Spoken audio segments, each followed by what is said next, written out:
नमस्कार साथियों, स्वागत है आप सभी का राज सर क्लासेस के यूट्यूब चैनल में। दोस्तों, आज के इस वीडियो में हम देखेंगे कक्षा 10 गोधूली हिंदी का चैप्टर नंबर 1, जिनका नाम है श्रम विभाजन और जाति प्रथा। इससे बहुत सारे प्रश्न आते हैं और काफ़ी आसान चैप्टर है। अगर आसान नहीं है तो मैं आपको आसान बना दूंगा, और इससे जितने भी ऑब्जेक्टिव और सब्जेक्टिव क्वेश्चन बनेंगे सारा क्वेश्चन आप बना लेंगे अगर आप इस वीडियो को लास्ट तक देखते हैं। ठीक है, तो आइए स्टार्ट करते हैं। चैनल पर नए हैं तो चैनल को सब्सक्राइब कर लीजिएगा, क्योंकि जो भी छात्र इस बार मैट्रिक परीक्षा 2023 देने वाले हैं उसके लिए बेस्ट चैनल है। आप तैयारी कर लीजिए यहाँ से अच्छे तरीके से, और आपका अच्छा नंबर जरूर आएगा। सभी विषयों की तैयारी यहाँ पर कराई जाती है। ठीक है, चलिए चैप्टर देख लेते हैं। पहला चैप्टर है और हिंदी में है जो 90+ आपका जरूर आएगा अगर आप हमारे चैनल से तैयारी करते हैं। ठीक है, चलिए। श्रम विभाजन और जाति प्रथा। सबसे पहले नंबर बात कि इसके लेखक कौन है, ये क्वेश्चन पूछता है। तो याद रख लीजिएगा, इसके लेखक हमारे हैं बाबा साहेब भीमराव अम्बेडकर, या सिंपल भीमराव अम्बेडकर बोल सकते हैं। अच्छा, ये जो लिखा गया है, ये जो कहानी लिया गया ना, एक तरह से ये भाषण से लिया गया है। किससे लिया गया? भाषण से। और उस भाषण का नाम था हमारा एनहिलेशन ऑफ कास्ट, जो कि अम्बेडकर जी के द्वारा ये लिखा गया है। ठीक है, एनहिलेशन ऑफ कास्ट, देखिए इसका ये पुस्तक है। बोलेगा एनहिलेशन ऑफ कास्ट किसने लिखा है? तो भीमराव अम्बेडकर ने लिखा है। और बोलेगा कि श्रम विभाजन और जाति प्रथा किस बुक से लिया गया है, मतलब कि किस बुक से लिया गया है? तो ये आपका लिया गया है एनहिलेशन ऑफ कास्ट से। अच्छा, एनहिलेशन ऑफ कास्ट जो है ये इंग्लिश में बाबा साहब ने लिखा था, तो उसका हिंदी में ट्रांसलेशन किसने किया था? तो याद रख लीजिएगा, कौन थे?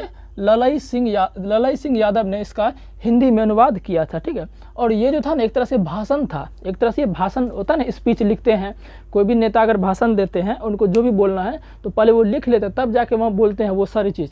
इसी तरह ये एक तरह से स्पीच था, भाषण था, जो कि 1936 में एक लाहौर सम्मेलन हो रहा था, उसी में अध्यक्ष बने थे हमारे बाबा साहब भीमराव अम्बेडकर। इसी अध्यक्ष के रूप में ये भाषण उन्होंने बोला था, और इसी से ये एक चैप्टर बना दिया है क्लास 10 के हिंदी में। ठीक है, चलिए अब लेखक परिचय देख लेते हैं। मैं बोलूँ तो ये जो चैप्टर है ना, श्रम विभाजन जाति प्रथा, इसमें ज़्यादा सब्जेक्टिव ऑब्जेक्टिव प्रश्न जो आएगा ना, ये लेखक से ही आ जाता है, बुक से उतना नहीं आएगा। लेखक के बारे में ज़्यादा पूछ लेता है, इसलिए आप ध्यान से देखिएगा। देखिए, लेखक परिचय देख लेते हैं। सबसे पहले याद रखिए, इसका जन्म कहाँ हुआ है? 14 अप्रैल को। 14 अप्रैल को हम मनाते हैं अम्बेडकर जयंती, आप सभी को पता होगा। 14 अप्रैल 1891 में महू मध्य प्रदेश में इनका जन्म हुआ था।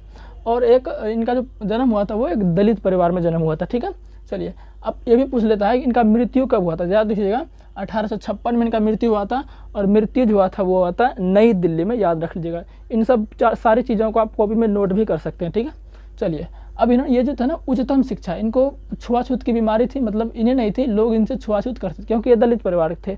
वही चीज़ इसने बताया है इस चैप्टर में। तो उच्चतम शिक्षा प्राप्त करने के लिए ये विदेश में गए, और विदेश में लंदन गए, अमेरिका गए। यहाँ से इन्होंने हायर डिग्री प्राप्त की, मतलब बहुत सारे इनके पास इतने डिग्रियाँ हैं ना, बोलो मत, बहुत सारी इन्होंने डिग्रियाँ, PhD MSc पता नहीं क्या क्या इन्हें बहुत चीज़ कर रखा है। और उच्चतम शिक्षा इसने लंदन अमेरिका। ऑब्जेक्टिव में पूछ लेगा, बताइए कि भीमराव अम्बेडकर उच्चतम शिक्षा प्राप्त करने के लिए कहाँ कहाँ गए थे? तो लंदन गए थे, अमेरिका गए थे, जिसको अब इंग्लैंड का राजधानी लंदन होता है। अब प्रमुख रचनाएं, ये बहुत है, मतलब कि अम्बेडकर साहब ने कौन कौन सी किताबें लिखी है। तो पहला आप याद रख लीजिएगा, बुद्धा एंड हिज धम्मा। बहुत सारा बुक, लगभग 7-8 बुक आपके गोधूली में दिया गया, तो मैंने सारे को नहीं लिया, जो पूछता है वही लिया है। ठीक है ना। और the rise and fall of Hindu women, देखिए the rise and fall of Hindu women भी इसने लिखा है, बाबा भीमराव अम्बेडकर ने। और ये जो बुक है एनहिलेशन ऑफ द कास्ट, ये भी इसी ने लिखा है, लेकिन इसका हिंदी में भाषण अनुवाद किसने किया है? ललाई सिंह यादव ने। और मैंने बोला कि ये जो कहानी लिया गया ये इसी भाषण से लिया गया। ठीक है, याद रख लीजिएगा, ये पॉइंट इंपॉर्टेंट है। और बुक है थॉट्स ऑन लिंग्विस्टिक स्टेट्स, मतलब कि लिंग्विस्टिक्स का मतलब क्या था? जो बहुत सारे भाषाएं बोलता है, बहुत सारी भाषा। लिंग्विस्टिक का मतलब भाषा होता है। Linguistic thoughts on linguistic states, ये सारे बुक जो है, ये बुक पढ़ना नहीं है, बस इस बुक का नाम याद रखना कि इस बुक के लेखक कौन है? हमारे बाबा साहब भीमराव अम्बेडकर है। ये लाहौर सम्मेलन अध्यक्ष के रूप में थे 1936 में, ये भी आपको याद रखना है। तो ये लेखक परिचय था, इससे बहुत क्वेश्चन आता है, ज़्यादा लेखक के परिचय से आ जाता है, कहानी से भी आता है। अब मैं कहानी आपको बताता हूँ इसका, तो देख लेते हैं कहानी। इसका बहुत इंपॉर्टेंट है, ध्यान से सुनिएगा। अगर आप पूरे ध्यान से सुनते हैं, वीडियो को लास्ट तक देखते हैं, तो इससे जो भी सब्जेक्टिव क्वेश्चन आएगा आप उसको खुद से हल कर रहे हैं, मुझको बताने की कोई जरूरत नहीं रहेगा। देखते हैं लेखक के अनुसार, मतलब लेखक क्या क्या कहना चाहता है इस चैप्टर में। सबसे पहला बात इसमें लेखक बोलता है कि जातिवादियों के पोषकों की कमी है। अब पोषक का मतलब क्या होता है? पोषकों का मतलब होता है पालने वाला, समर्थक। जैसे कि मैं आपको पढ़ा रहा हूँ अभी, मतलब कि मैंने आपको गारंटी लिया कि आपको पूरा तैयारी कराएंगे, तो मैं आपका क्या हो गया, पोषक हो गया, समर्थक हो गया। तो यहाँ किसका पोषक की कमी है, जातिवाद और पोषकों की कमी है। जैसे मान चलिए मैं आपको रोज़ वीडियो नहीं दूंगा, इसका मतलब क्या है, मैं आपको सही से नहीं पढ़ा रहा हूँ, मैंने आपके पोषण में कमी कर दिया है। तो यहाँ क्या है, जातिवाद का पोषकों की कमी है। जातिवाद का मतलब होता है कि जाति करना, तुम ब्राह्मण जाति के हो, तुम मुस्लिम जाति के हो, मतलब तुम ब्राह्मण जाति के हो, तुम ठाकुर जाति के हो, तुम भूमियार जाति के हो, तुम दलित हो, यही सब हमारा क्या होता है, जातिवाद होता है। ये सब ज़्यादा करता है, तो इन सब चीज़ में कमी है, इसी को हम बोल रहे हैं जातिवाद का पोषकों में कमी। यही हमारा ये पहला पॉइंट बोला है। और क्या बोलता है, अस्वाभाविक श्रम विभाजन। अब अस्वाभाविक का मतलब क्या हुआ, अस्वाभाविक का मतलब था अपने इच्छा के अनुसार नहीं।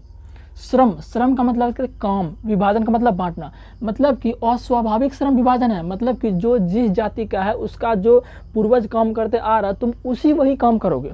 जरूरी नहीं तुम कोई ठाकुर है तो वो नाई का ही काम करेगा, जरूरी नहीं वो IAS से बनेगा। ये कह रहा है, बनना तो चाहिए भाई, आखिर वो भी आदमी है ना, तुम भी आदमी हो। कोई बड़े जाति का लोग है वो भी आदमी है, कोई छोटे जाति का लोग है वो भी आदमी है। ऐसा तो ना उसका कि प्रजाति अलग है, ऐसा तो ना है, आखिर मनुष्य वो भी है ना। तो जरूरी नहीं है कि वो उसका पूर्वज जो करते आ रहा है वो वही भी करे। लेकिन आजकल के लोग ये सब सोचते हैं, है ना, तब ने ये बताया भीमराव अम्बेडकर ये सब कमी है। तो अस्वाभाविक श्रम विभाजन मतलब कि स्वाभाविक का मतलब क्या हुआ, इच्छा के अनुसार, अस्वाभाविक का मतलब अपने इच्छा के अनुसार नहीं। मतलब कि लोग सब क्या बोलता है, बड़े जाति का लोग, तुम इस जाति को तुम यही काम करोगे, तो वही दे दिया अस्वाभाविक श्रम विभाजन। एक तो जातिवाद है भी क्या, तुम इस जाति के हो तुम यहाँ नहीं आ सकते, तुम उस जाति को तुम वहाँ नहीं जा सकते, तुम इसमें नहीं खा सकते, वो नहीं कर सकते, ये तो है भी क्या है। लेकिन प्लस में ये है ना, उसके जाति के अनुसार उसको कामों बांट दिया है, उसी को बोलते हैं अस्वाभाविक श्रम विभाजन। ठीक है, समझ में आएगा। नेक्स्ट देखते हैं, स्वाभाविक श्रम की कमी। मतलब इसी से रिलेटेड यह है, स्वाभाविक श्रम की कमी। मतलब कि स्वाभाविक का मतलब क्या हुआ, इच्छा के अनुसार, श्रम का मतलब काम। अब देखो, जो व्यक्ति है, मान लो कोई निजी जाति का लोग है, तो वो सोचता है ना हम IAS बने, तो उसको क्या, उसको वो नहीं करने देता है, लोग सब उसको वो नहीं करने देता है। तो उसका मतलब क्या, वो बोलता है कि ना तुम जिस जाति को तुम वही करो, तो वही हो गया स्वाभाविक श्रम में कमी। उसको अपने इच्छा के अनुसार नहीं करता है, और उसी में वो जो इनका काम है वही करते करते बेचारा की ज़िंदगी चल जाता है, ज़्यादा कुछ तरक्की नहीं कर पाता है। समझ गए ना। चलिए नेक्स्ट क्वेश्चन देखिए, जाति प्रथा भारत में बेरोजगारी का प्रमुख एवं प्रत्यक्ष कारण है। जो अम्बेडकर जी कहे हैं कि जाति प्रथा, समझ रहे हैं, वही जाति का विरोध करना जाति प्रथा होता है। जाति प्रथा हमारे भारत में, विश्व में ये सब मतलब नहीं है तुम किस जाति के हो, ये सब मतलब नहीं है, भारत में सब ज़्यादा है। जाति प्रथा भारत में बेरोजगारी, बेरोजगारी का मतलब क्या हुआ, बोलता है कि तुम जिस जाति को वही काम करोगे, तो ये सब बेरोजगारी का कारण बन रहा है। अब मान लो वो सोचता है कि हम ज़्यादा पैसा कमाने बड़ा काम करें, तो लोग नहीं करने देता उसको, तो ये भी तो बेरोजगारी कारण हो रहा है ना। तो जाति प्रथा भारत में बेरोजगारी का प्रमुख एवं प्रत्यक्ष कारण। प्रत्यक्ष का मतलब हुआ डायरेक्ट, मतलब डायरेक्ट कारण दे दिया इसको। अब मान के चलो कोई छोटा जात का लोग जाएगा बड़े फैक्ट्री में काम कर रहे हैं, तो उसको नहीं करने देगा काम, बड़े बड़े फैक्ट्री में नहीं करने देगा काम, तो उसी को हम क्या बोलते हैं, जाति प्रथा भारत में क्या है, बेरोजगारी का प्रमुख कारण है। ठीक है, अब देखते हैं, लेखक की दृष्टि से आदर्श समाज में स्वतंत्रता, समता, भ्रातृत्व, गतिशीलता होनी चाहिए। अब देखो, लेखक बोलता है कि एक आदर्श समाज कैसा होना चाहिए। आदर्श समाज का मतलब, देखो आदर्श समाज मैं लिखता हूँ, थोड़ा समझिएगा ध्यान से। आदर्श समाज, आदर्श समाज, आदर्श समाज का मतलब होता है, देखिए आदर्श जो शब्द है इसी का मतलब होता है अच्छा, बहुत गुण वाला, और समाज का मतलब जान पे कहते हैं सोसाइटी आपका। तो लेखक बोलता है कि आदर्श समाज कैसा हो, लेखक की दृष्टि से आदर्श समाज में ना स्वतंत्रता होनी चाहिए। स्वतंत्रता का मतलब क्या, आज़ादी होना चाहिए। मान के चलो एक कोई गांव है, ठीक है, 15-20 घर है, तो तुम बोल रहे हो कि नहीं वो बहुत अच्छा गांव है, मतलब आदर्श गांव है, इसका मतलब वहाँ क्या क्या होना चाहिए, स्वतंत्रता होना चाहिए। मतलब जो भी लोग है उसमें छोटी जाति का, नीची जाति का, अलग अलग धर्म का लोग हो, कोई मतलब ना है, सब में समता होना चाहिए, सब में भाईचारे का नाता होना चाहिए, कुछ भी फंक्शन तो सब एक में मिलजुल कर करना चाहिए, ये होना चाहिए आदर्श समाज। और क्या बोल रहा है, स्वतंत्रता हो गया, समता, समता मतलब समानता होनी चाहिए, भेदभाव नहीं होना चाहिए। भ्रातृत्व, भ्रातृत्व का मतलब था भाईचारे का नाता, जो कि हमने बोली दिया। और गतिशीलता, गतिशीलता का मतलब हुआ कि जो आदर्श समाज आप बोल रहे हैं किसी गांव को, उस गांव में लोग तरक्की भी करना चाहिए, ऐसे नहीं कि इस पोजीशन में तो इसी पोजीशन में लटके हुए हैं। गतिशीलता होना चाहिए, आगे बढ़ना चाहिए, चाहे उसमें जितना भी उसमें लोग हैं, तो वही क्या हुआ, गतिशीलता।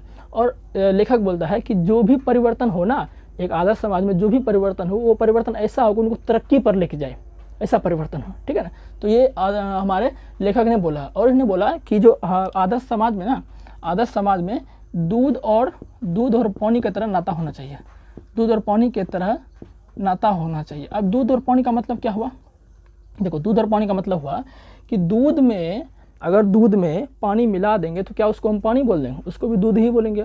और दूध जो शुद्ध दूध रहता है उसमें भी पानी का अंश रहबे करता है, लिक्विड है तो पानी उसमें रहबे करता है। कोई भी लिक्विड देखो बिना पानी का थोड़े होता है। तो दूध में शुद्ध दूध है तो उसमें भी पानी रहता है, और दूध में पानी बहुत सारा मिल जाने के फिर भी उसको लोग दूधे कहता है, दूध खा के बेचता है। तो दोनों को दूध ही ना बोल रहे हैं। इसी तरह ये हमारे पूरे भारत की बात कर रहे हैं। पूरे भारत में चाहे कोई भी लोग का धर्म हो, सबको एक आदमी मानना चाहिए। ये नहीं कहना चाहिए तुम इस जाति को इस जाति को। मान के चलो हम हिंदू धर्म के हैं, हम चले गए अमेरिका चले गए, तो क्या हमको लोग क्या बोलेगा? हिंदू धर्म का आदमी है, इंडियन है ना बोलेगा, भारतीय ना बोलेगा हमको। तुम मान चलो मुस्लिम धर्म के लोग हो, तुम भी अमेरिका चले गए तो ऐसे थोड़े बोलेगा तुम मुस्लिम धर्म के लोग हो, सीधा बोलेगा ये इंडियन है, तो हम सब भारतीय हैं। तो इसी तरह कह रहा है कि दूध में पानी है फिर भी उसको दूध ही बोल रहे, और दूध में पानी का अंश नहीं है फिर भी उसको दूध ही बोल रहे। इसी तरह हमारे भारत में होना चाहिए, हम सब क्या है? भारतीय हैं। जाति प्रथा हमारे देश का प्रमुख बेरोजगारी कारण है, एकदम प्रत्यक्ष कारण है, लेखक बोल रहे हैं। तो यही सब जो है इस चैप्टर में बताया गया। अब जो भी सब्जेक्टिव इससे आएगा ना, आप आसानी से इसको बना लेगा। तो मैंने पूरा आपको समझाने का कोशिश किया ताकि आपको समझ आए। और इसका ऑब्जेक्टिव मैं कराऊंगा, सब्जेक्टिव भी कराऊंगा। अगर आपको वीडियो हमारा अच्छा लगे तो लाइक कर दीजिएगा, सब्सक्राइब शेयर जो भी आप कमेंट कर दीजिएगा। उसके बाद मैं अगला चैप्टर आपके लिए लेकर आऊँगा। ठीक है, धन्यवाद।